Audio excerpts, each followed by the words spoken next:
Internet pour ma 5e vidéo. Aujourd'hui, on va entrer dans un gros sujet. Ça fait quand même longtemps que je vais en parler. On en a parlé un petit peu dans la série Mindhunters sur Netflix que je vous recommande beaucoup. En fait, je sais pas si vous vous rappelez, mais dans la série, on parle de plusieurs meurtres d'enfants noirs qui ont lieu à Atlanta, en Georgie.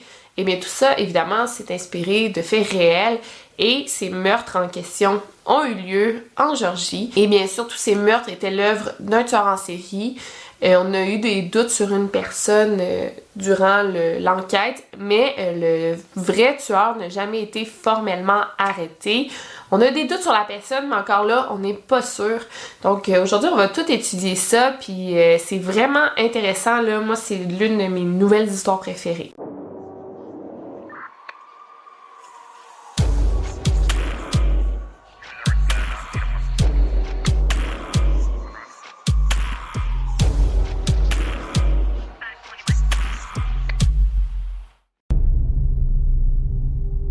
Pour commencer, je vais parler de la ville d'Atlanta dans les années 80. C'est assez impressionnant à quel point elle a grossi, là, était en pleine expansion au moment où les meurtres ont eu lieu.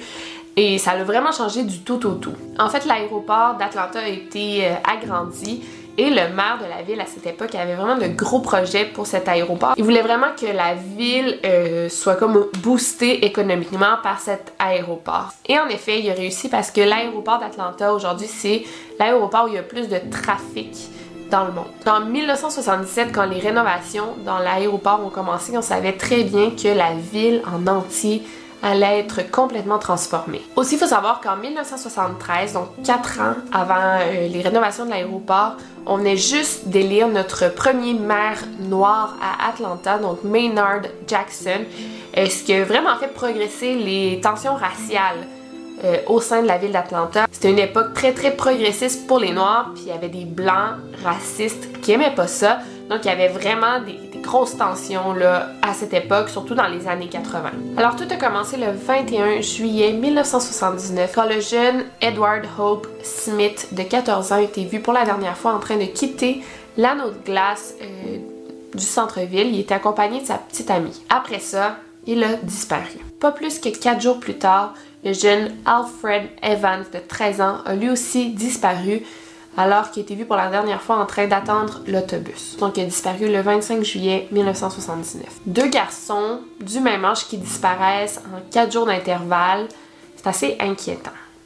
Mais là, c'est encore plus inquiétant quand, le 28 juillet, on retrouve les 2 garçons morts dans un boisé de la ville. Edward avait été tué par balle, donc il y avait une balle logée dans le haut de son dos, et le petit Alfred a été tué par strangulation. Et le plus étrange, c'est que quand on l'a retrouvé, il était tout habillé, mais il portait une ceinture qui ne lui appartenait pas. Moins de 2 mois plus tard, le jeune Milton Harvey de 14 ans disparaît aussi alors qu'il est en train de faire des courses pour sa mère. Il était sur son petit vélo jaune quand il a disparu et son vélo a été retrouvé 2 jours plus tard dans une partie éloignée de la ville. Son corps a été retrouvé 2 mois plus tard. Il était rendu comme un squelette.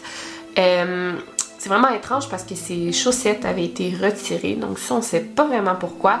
Et les raisons de sa mort sont indéterminées. Maintenant rendu le 21 octobre, un autre garçon disparaît. Cette fois-ci il est plus jeune, il a 9 ans. Et contrairement aux autres fois, on a maintenant un témoignage. Le petit garçon disparu, Youssouf Bell, a été aperçu en train de monter à bord d'une voiture bleue. If there's somebody out there like that has him, I just wish they knew that somebody here loves him, that a whole lot of people love him, that this whole community loves him and they want him back too. Le 8 novembre, le petit Youssouf a été retrouvé mort dans le sous-sol d'une école primaire et c'est le concierge qui l'a retrouvé. Il était en short et sur ses shorts, il y avait un petit bout de masking tape, donc c'est quand même un indice important. Il avait été frappé 2 fois à la tête, mais ce qui l'a tué, c'est vraiment... il s'est fait tuer par strangulation. Ça fait beaucoup de disparitions, mais là, j'essaie quand même de vous dire les plus importantes. Le 4 mars 1980, pour la première fois, il y a une petite fille qui disparaît, Angel Lanier, de 12 ans. Elle a été retrouvée morte 6 jours plus tard. C'est vraiment bizarre parce qu'elle avait comme une paire de sous-vêtements dans le fond de sa gorge, des sous-vêtements blancs qui ne lui appartenaient pas. et elle a été retrouvée aussi les mains attachées avec des câbles électriques. Elle aussi avait été étranglée. En tout, entre 1971 et 1981, 23 personnes ont été tuées à Atlanta. C'était majoritairement des enfants et des adolescents. Et il y avait seulement 6 adultes de 20, 21, 23, 27, 28 et 32 ans.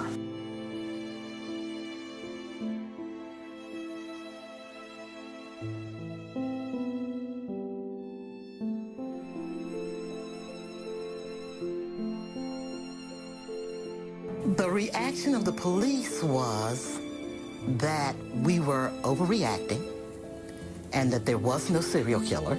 Nobody cared. So you could have several killings go on, and if the people were poor, then no one discovered there was a serial killing. If you were black and poor, then really nobody looked, especially if you were black and poor and Southern. Puis le plus bizarre, c'est qu'à chaque fois, les rares fois où on avait des témoins pour assister à l'enlèvement, parce qu'on parle d'enlèvement, là, on parle toujours d'une Cadillac bleue, donc c'était la voiture qu'on cherchait, qu'on a vue à plusieurs reprises. C'est une époque très très sombre pour Atlanta. T'sais, imaginez la ville où vous vivez, moi par exemple, Québec. C'est comme si pendant 10 ans, à chaque 2-3 mois, il y a un enfant qui disparaît. Et on le retrouve toujours mort quelques jours plus tard. On ne sait pas c'est qui l'a assassiné. C'était vraiment très très stressant pour la communauté qui ne laissait plus vraiment leurs enfants sortir seuls de peur qu'ils se fassent assassiner. Aussi, il faut savoir que la majorité des victimes étaient afro-américaines, donc de peau noire. Ils avaient tous entre 7 et 18 ans et provenaient majoritairement de quartiers défavorisés. Donc, c'était vraiment comme eux, les victimes, le cible, si on veut. Donc, ça devait être tellement, tellement stressant pour les parents. Dans la série Mindhunters, pour ceux qui l'ont vu, on présente vraiment le personnage de Holden comme le sauveur dans cette affaire de meurtre. Mais c'est assez vrai parce qu'à cette époque-là, avec la construction de l'aéroport et Atlanta qui veulent montrer qu'ils sont en pleine expansion, ben les meurtres étaient pas vraiment médiatisés, tu sais, ça paraît mal, une trentaine d'enfants qui disparaissent, on les retrouve morts, ben c'était pas vraiment dans les médias, donc c'est vrai qu'on avait besoin comme du FBI pour venir résoudre l'affaire, parce que c'est comme si la police de la ville s'en foutait un petit peu. Ils essayaient comme de tout cacher ces meurtres-là pour pas trop qu'on en parle. Mais là, on parle d'une trentaine d'enfants, là, c'est grave, mais il y a comme rien qui avançait dans l'enquête. Donc au départ, on pensait que les meurtres étaient l'œuvre du KKK, donc du Ku Klux Klan, qui était encore très actif en Géorgie à cette époque. Puis ça fitterait le profil, là, c'est des enfants noirs qui se font tuer majoritairement. Ok, ouais, ça peut être une bonne théorie. Mais quand John Douglas, qui est interprété par Holden dans la série Mindhunters, quand lui est arrivé, sur place, il y avait une autre théorie. Pendant plusieurs mois, le FBI était sur place pour aider la police locale à coincer le tueur en série parce que là, on pensait qu'on avait affaire à un tueur en série plutôt que le KKK. Chaque scène de crime a été analysée de fond en comble afin qu'on puisse établir un profil du potentiel meurtrier. Grâce au profil qu'on a pu faire du meurtrier, on a déterminé qu'il était probablement noir pour 2 raisons. Premièrement, à cette époque, dans les quartiers défavorisés d'Atlanta, si un homme blanc se pointait à plusieurs reprises dans le même quartier, ben on le remarquerait assez vite, là, parce que c'était comme rare que des hommes blancs allaient à Atlanta. Donc ça, c'était quand même un bon indice que c'était probablement pas un blanc qui faisait ça. We were probably dealing with a black male, someone that could move comfortably through that environment without attracting attention. And a white male certainly would have attracted a great amount of attention. Mais aussi, selon Douglas, un tueur en série, ça tue rarement en dehors de sa couleur de peau. Par exemple, les noirs vont tuer les noirs, les blancs vont tuer des blancs. Donc, c'est vraiment ce que croyait Douglas à cette époque. Dans les années 80, c'était peut-être vrai, mais honnêtement, aujourd'hui, on sait que c'est pas vrai. Juste genre en disant ça, j'ai pensé à Albert Fish, là, que lui tuait juste des enfants noirs. Donc, c'est pas tellement vrai. Mais à cette époque, ils pensaient ça. Donc le FBI était pas mal sûr que c'était un homme noir qui faisait tous ces meurtres, mais la police locale, la police d'Atlanta, eux, ils étaient encore dans leur théorie que c'était probablement l'œuvre du KKK. Donc là, on avait comme le FBI et la police d'Atlanta, puis ça clashait un petit peu parce que il y avait vraiment pas la même vision des choses. Comme on avait retrouvé plusieurs corps dans la rivière Chattahoochee, on savait que le tueur se débarrassait des corps dans cette rivière. C'est en mai 1981 que les enquêteurs se sont mis à observer secrètement le pont de cette rivière en attente que le tueur aille se débarrasser d'un autre corps. Parce que comme je vous dis, ça faisait plusieurs corps de suite qu'on retrouvait dans la rivière. À un moment, pendant l'une des nombreuses soirées à observer le pont, à un moment, on a entendu comme un gros splash, comme si quelque chose d'assez lourd avait été jeté dans la rivière à partir du pont. C'est assez étrange d'entendre ce bruit à 2h du matin. Fait que là, ils ont entendu ça, et là, il y a comme une voiture qui est sortie du pont. Fait que tout de suite, les policiers se sont mis à sa poursuite et ont arrêté l'homme qui conduisait. Le conducteur était un homme noir de 23 ans nommé Wayne Williams. Et tout ça, là, ce que je vous dis, c'est vraiment dans Mindhunters. On le voit parfaitement, là. Fait que c'est vraiment intéressant. Wayne Williams, c'était un producteur de musique pop et il voulait vraiment comme partir un nouveau groupe un peu dans le style de Jackson 5. Cette nuit-là, quand il a été arrêté par la police, il a été interrogé et il dit que il était comme à l'extérieur à 2h du matin parce que le lendemain matin, il y avait un rendez-vous très tôt avec un futur chanteur nommé Cheryl Johnson. Et c'est pour ça, là, comme il allait vérifier l'adresse avant son rendez-vous du matin. Mais tu sais, qui fait ça à 2h du matin si tu dois te lever? Tu sais, au pire, pars avant, là, ça a comme pas vraiment de logique, là. Donc, il a dit oui, j'avais rendez-vous avec un certain Cheryl Johnson, voici le numéro de téléphone, voici l'adresse. Les policiers ont vérifié et il y avait personne au nom de Cheryl Johnson, mais aussi il y avait personne à ce numéro-là. Donc, ça part mal. Et comme de fait, 2 jours plus tard, on a retrouvé le corps nu de Nathaniel Carter, de 27 ans, dans la rivière et il était porté disparu depuis 3 jours. Dès qu'on a fait la découverte du corps, on a arrêté Wayne Williams pour une interrogation formelle. Il a passé le polygraphe qu'il a échoué à 3 reprises. Et plusieurs indices pointaient vers Wayne Williams comme de quoi qu'il pourrait être coupable. Par exemple, il y a plusieurs de ses collègues qui disaient que Wayne Williams avait comme plusieurs graphies, là, des égratignures dans le visage, justement à l'époque où il y avait plusieurs meurtres, et ça concorderait vraiment avec genre une victime qui se fait étrangler, qui essaie de se débattre. Mais c'est peut-être pour ça qu'il y avait des égratignures dans le visage. Et aussi sur le corps de l'une des victimes, Jimmy Ray Payne, de 21 ans, on a retrouvé des poils de chien et des fibres d'un tissu genre tapis vert, assez étrange. Et en effet, Wayne Williams avait ce tapis en question chez lui, une sorte de tapis vert. Et aussi, il y avait un chien. Donc là, ça regarde pas bien pour cet homme. C'est le 21 juin 1981 que Wayne Williams a été arrêté pour les meurtres de Jimmy Payne et Nathaniel Carter, donc les 2 seuls meurtres qu'on a pu associer à lui. Le procès a commencé le 6 janvier et a duré 2 mois. Et durant le procès, on a pu accumuler plusieurs autres preuves pointant contre Wayne Williams. Par exemple, il y a plusieurs autres fibres de tissu qui ont été retrouvées sur les corps des victimes. Et ces fibres concordaient parfaitement avec sa housse de lit, ses oreillers, sa salle de bain, ses gants, ses vêtements, ses tapis et son chien. Donc, tu sais, on a comme pu relever des indices menant Wayne Williams à chacune des victimes. Malgré toutes ces preuves, on a seulement pu l'accuser et l'arrêter pour les meurtres de Carter et Payne. Et il a quand même été condamné à la prison à vie, mais on n'a jamais pu l'accuser formellement des autres meurtres. Mais Wayne Williams, depuis le jour 1, il dit qu'il est innocent pour tous les meurtres et il continue à clamer son innocence.